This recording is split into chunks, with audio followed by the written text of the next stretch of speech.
You just got that text from your credit card company. Good news. Your credit limit has been increased from $5,000 to $12,000. And for just a split second, you felt wealthy, like you just got a raise. Maybe you even thought, nice, this will help my credit score. Here's what actually just happened. You didn't get richer. You got access to $7,000 or more debt at 24% interest. And the bank is statistically betting that you're about to make them a lot of money. My name is Win, and I spend way too much time thinking about why credit card companies are so incredibly good at getting us to work against our own financial interests. If you're someone who's ever felt like your credit cards are somehow always maxed out no matter how much your limit increases, or you can't figure out why you're making good money but still living paycheck to paycheck, make sure to hit that subscribe button and give this video a thumbs up if this helps you out. Because today, we're talking about something that most financial advice completely misses: the credit limit trap. And I'm going to show you the actual math that explains why that credit limit increase is one of the most profitable tricks in consumer banking. Look, here's what we've all been told. Higher credit limits are good for your credit score because they lower your credit utilization ratio. And technically, that's true. If you have a $10,000 limit and you're carrying a $3,000 balance, that's 30% utilization. If your limit goes up to $15,000, boom, you're now at 20% utilization. Better score, right? But here's the thing nobody talks about. That advice assumes you're going to keep spending the exact same amount. It assumes your behavior doesn't change when your available credit changes. And that's not how human psychology actually works. A study from the Federal Reserve Bank of Philadelphia tracked 145,000 credit card holders over 5 years. When people received unsolicited credit limit increases, meaning they didn't ask for them, the bank just raised their limits. Those people increased their spending by an average of 13% within the first year. But get this, their income didn't go up. Their actual financial situation didn't change at all. The only thing that changed was access to more debt. Let me show you what this looks like with real numbers, because this is where it gets really interesting. Let's say you're making $60,000 a year. After taxes, that's about $3,750 a month in take-home pay. You've got a credit card with a $5,000 limit, and you're carrying a balance of about $2,000 at 22% APR. You're making minimum payments of roughly $60 a month, which mostly just covers the interest. Then your bank increases your limit to $12,000. Suddenly, you've got $5,000 in available credit that wasn't there before. And here's what happens in real life. Month 1, you've been putting off some dental work. $800, but it's healthcare. It's necessary, you tell yourself. Balance, $2,800. Month 2, your laptop is dying and you need it for work. $1,200. Balance, $4,000. Month 3, your best friend's destination wedding. Flights and hotel, $2,500. Balance, $5,500. Now you might be thinking, when those are all reasonable expenses, people need dental work and laptops and to go to weddings. And you're right. But here's what most people don't realize. Before the limit increase, you would have found another way to pay for these things. You would have negotiated a payment plan with the dentist. You would have bought a refurbished laptop for $400. You might have skipped the wedding or driven instead of flying. But now you have $12,000 in available credit, so spending $5,500 doesn't feel irresponsible. You're still only using 46% of your available credit. You're still under control. Here's where this gets absolutely wild. Let's do the math on what that $5,500 balance actually costs you. At 22% APR, if you're making minimum payments, let's say 2% of the balance, so about $110 a month, you know how long it takes you to pay that off. 12 years. 12 years. And in that time, you will pay $9,180 in interest alone.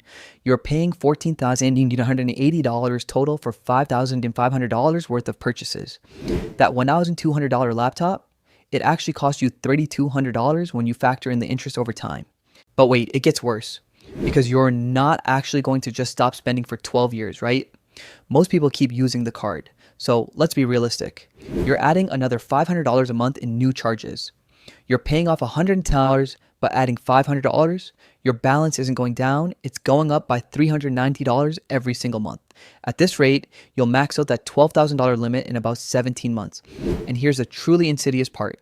Once you're close to maxed out, the bank will probably offer you another credit limit increase, because now they know you'll use it. You've proven you're a profitable customer.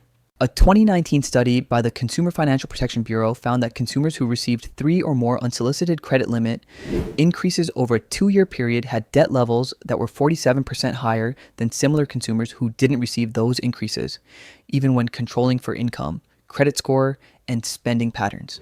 The bank isn't increasing your limit because you're doing well financially. They're increasing it because you're doing well at making them money. Now look, here's what's really happening on a psychological level, and this is something I think about all the time because it's so predictable and so powerful. There's this concept in behavioral economics called mental accounting. Basically, we treat money differently depending on where it comes from or what form it takes. We treat cash in our wallet differently than we treat numbers on a screen. We treat our paycheck differently than we treat a tax refund. And we treat our bank account differently than we treat our credit limit.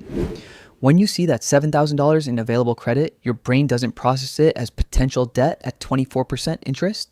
It processes it as money you have access to. It creates what researchers call a spending slack, this psychological cushion that makes spending feel less risky.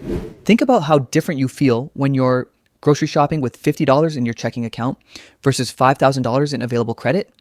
With the $50, you're calculating every item. You're putting things back. You're checking prices.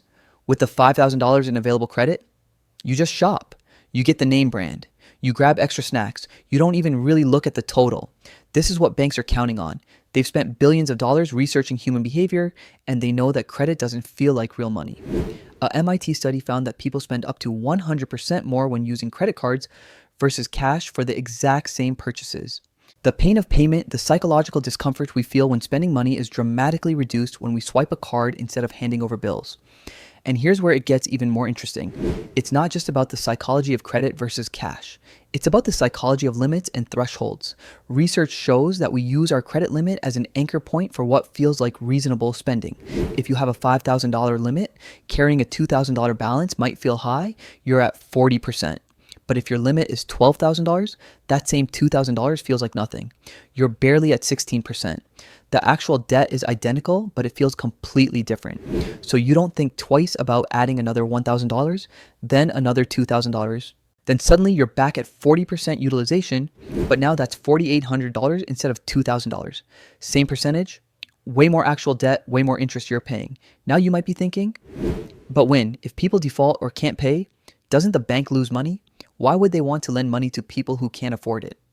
Great question. Here's the thing. The banks have this calculated down to the penny. They know exactly what percentage of customers will default, and they've priced that into their model. Let's say a bank has 100,000 customers. They increase all their credit limits. Based on historical data, they know that 60% of customers will increase their spending and carry higher balances, paying interest for years. That's $180 million in additional interest income over the next 5 years. 30% of customers won't change their behavior much. These people cost the bank nothing and maybe earn them some interchange fees. 10% will eventually max out their cards and default. Even after writing off those debts, the bank still nets about $140 million from the other 90%. See the math? Even with the defaults, the bank makes a fortune. They're not trying to get everyone to pay them back in full. They're trying to get as many people as possible to carry a balance and pay interest for as long as possible.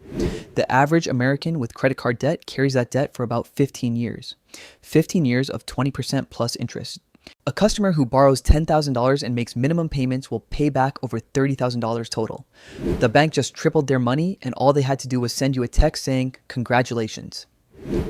All right. So what do you actually do about this? Because look, I'm not anti-credit card. Used correctly, credit cards are great. You get rewards, fraud protection, and yes, they help build your credit. But you need to completely reframe how you think about credit limits. Here's what I want you to do.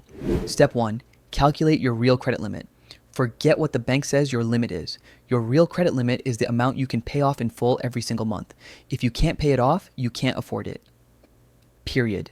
For most people making $60,000 a year, that's probably around $500, $1,000 a month, depending on your other expenses. That's your real limit, even if the bank says it's $12,000. Step 2, request a credit limit decrease if you need to. I know this sounds crazy because everyone says higher limits are better for your credit score.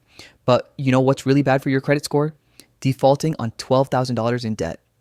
If you know you struggle with overspending, call your bank and reduce your limit to something you're comfortable with. Your credit score might drop 10 to 15 points temporarily. Your financial security will increase by orders of magnitude. Step 3. Set up automatic full balance payments, not minimum payments, full balance. If you can't afford to pay it off in full, you can't afford to put it on the card. This one rule will save you thousands in interest over your lifetime. Step 4. Track your actual spending, not your available credit. Stop looking at available credit as a number that matters. Start tracking your actual spending against your actual income. Use budgeting apps, spreadsheets, whatever works. But the relevant number isn't, I have $8,000 available. It's, I spent $1,200 this month and earned $3,500. Step 5. Treat every credit limit increase as a red flag. If your bank increases your limit without you asking, don't think, great, they trust me. Think, they've analyzed my spending patterns and determined I'm likely to go into profitable debt. Decide right then if you need to lower it back down or set up additional protections. Look, here's the bottom line. Credit card companies aren't in the business of lending you money. They're in the business of keeping you in debt. That's not cynical, that's just their business model. And it's incredibly effective because they've designed every single thing about credit cards to work against your natural human psychology. That text message that says, congratulations on your credit increase, that's not congratulations. That's an invitation to make them richer and you poorer. The minimum payment option, that's designed to keep you in debt for over a decade. The rewards points that get you to spend more to maximize them. You're spending $5,000 extra per year to earn $100 in rewards. The game is rigged, but only if you play by their rules. The good news is this, you can use credit cards and not fall into this trap. You just have to completely ignore everything the bank tells you about what you can afford and instead trust your own math.